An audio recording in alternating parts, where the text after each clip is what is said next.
Hello বন্ধুরা, কেমন আছো সবাই? আজ দিনটি বড়ই ভালো।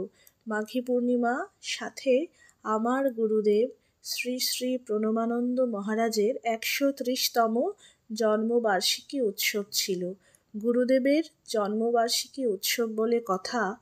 তো সকাল সকাল ঘুম থেকে উঠেই স্নান করে ঠাকুর ঘরে গিয়ে ঠাকুরকে এবং আমার গুরুদেবের চরণে ফুলচন্দন নিবেদন করে দুপুর দিকে আমার 2 ছেলে এবং বোনটিকে সাথে করে ভারত সেবাশ্রমে গেলাম। সেখানে অন্নকূটের পুজো দেখলাম, আলতি আরতি দেখলাম। তারপর আমরা 4 জনই প্রসাদ গ্রহণ করলাম। অনেক লোকের ভিড় ছিল, খুব আনন্দ করেছি এবং খুব ভালো লাগছিল। অনেকের সাথে দেখা হলো, আমার 2 ছেলেরাও খুব আনন্দ করলো।